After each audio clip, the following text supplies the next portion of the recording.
A gente fala agora de saúde. A Organização Mundial da Saúde estima que até 2050, uma em cada 4 pessoas tenha problemas na audição e tenha que usar aparelhos auditivos. Para conscientizar a sociedade sobre esse assunto, na última sexta-feira foi comemorado o Dia Mundial da Audição. E é sobre esse assunto que eu converso a partir de agora com a fonoaudióloga Patrícia Mastro Rocco.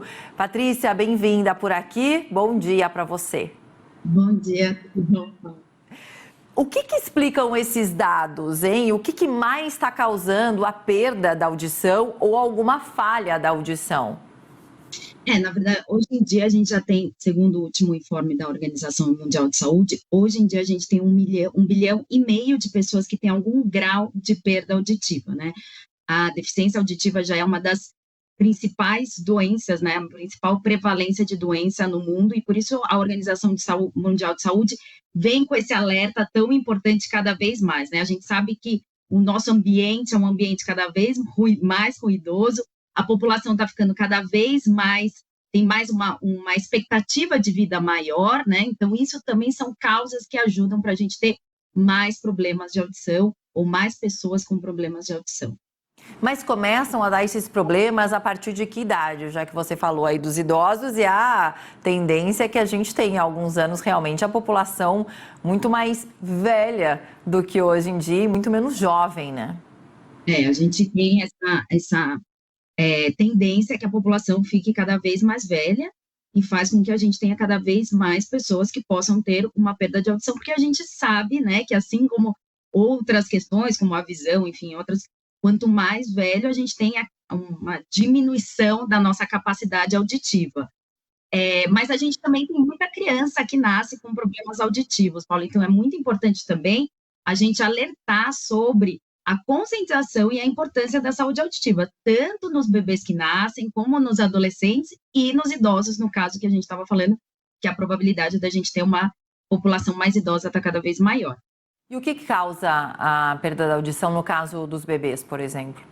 A gente tem N fatores, né? A gente pode ter um fator genético, a gente pode ter um fator que o bebê nasce com uma perda auditiva, a gente tem doenças que podem dar perda auditiva, então tem N fatores que podem ocasionar a perda auditiva, medicamentos, enfim, e fatores externos também.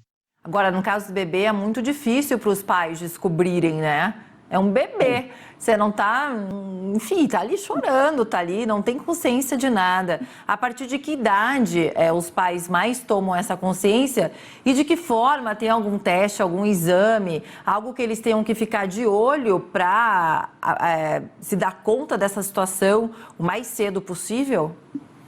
Olha, isso é uma pergunta muito, muito boa e importante, porque a triagem auditiva neonatal, ela é lei. Então, assim que o bebê nasce, ele faz o teste da orelhinha, que a gente chama o teste da orelhinha, ainda na maternidade. Então, todos os bebês, nos primeiros dias de vida, devem fazer a triagem auditiva neonatal para detectar qualquer problema auditivo. E também depois, ao longo dos meses do desenvolvimento, também os pais perceberem e estarem ali atentos para ver se o bebê reage aos sons, né? Se o bebê consegue lateralizar, se houve um ruído forte, se ele gira, se ele vira, se ele levanta. Mas a triagem auditiva neonatal, que é o teste da orelhinha, é lei e deve ser feita por todos os bebês. Bom, vendo algum problema, é claro que os pais têm que procurar um médico. Tem como reverter a situação?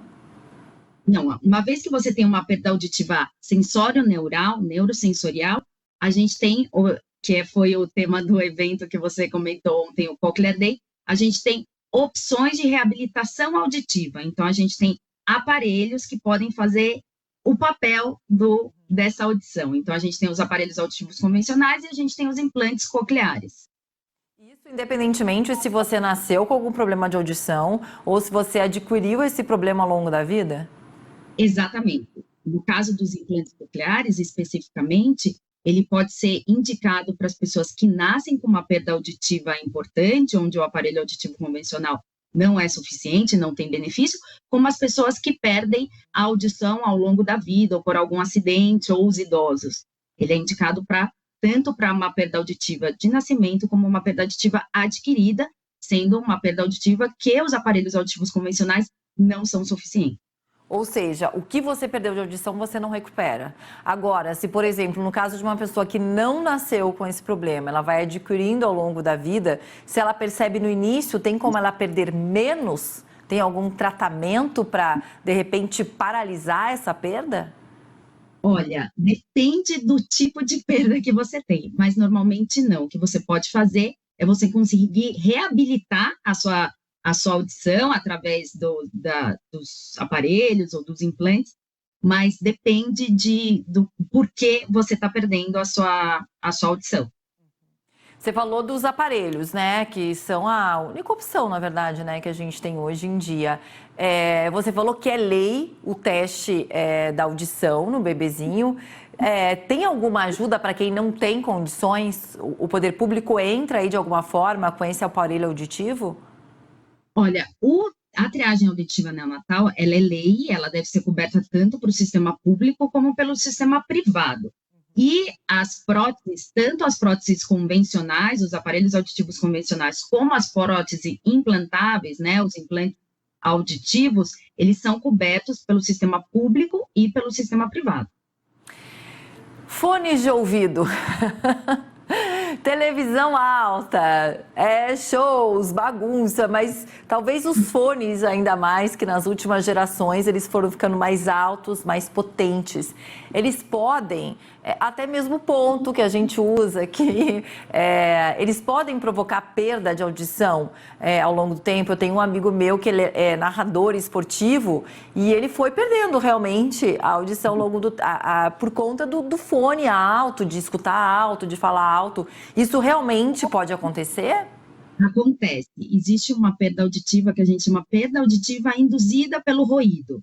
Então, essa perda auditiva ela é induzida pelo volume que entra, né? Então, por isso que a gente tem que ter tanta consciência de cuidar da nossa saúde auditiva e não estar tão exposto, ou tanto tempo exposto a ruídos extremos. Então, sim, existe e acontece tanto quando você ouve o seu fone num volume que não é adequado, como quando você trabalha em ambientes que tem um volume que não é adequado, e daí você tem que usar os equipamentos de proteção individual, onde você protege o seu ouvido para que isso não aconteça, para você não ter uma perda induzida por esse ruído extremo.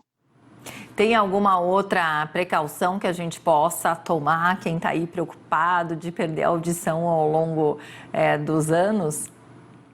Eu acho que se eu pudesse dar um conselho, eu diria para a gente ter sempre consciência, procurar sempre um médico otorrinolaringologista, um fonoaudiólogo, ter o cuidado de sempre saber se a nossa audição, se a gente está cuidando bem da nossa audição, não está exposto a tantos ruídos, e sempre procurar fazer essa revisão para saber como está a nossa saúde auditiva, procurando um médico otorrinolaringologista e uma fonoaudióloga. Revisão de quanto em quanto tempo? Depende se você trabalha com isso, né? Inclusive tem até exames que são obrigatórios no âmbito laboral. Quando você é bebê, igual a gente falou do bebê, eu acho que a gente tem que ter certeza que esse bebê escuta bem, porque quanto mais passa o tempo, né, o bebê ele tem uma capacidade cerebral de se adaptar a novas situações. Então, quando é bebê, desde os primeiros meses, ter certeza que esse bebê escuta bem, e depois, quando são idosos, a gente fazer essa revisão aí anual para ter certeza que está tudo bem e que a perda auditiva, que ela vai acontecer na maioria dos casos com a população quando ela está mais idosa, ela está controlada pelo especialista. Tá certo. Obrigada, viu, Patrícia, que a gente tem ajudado um pouquinho alguém aqui. Até mais. Obrigada a você. Bom domingo.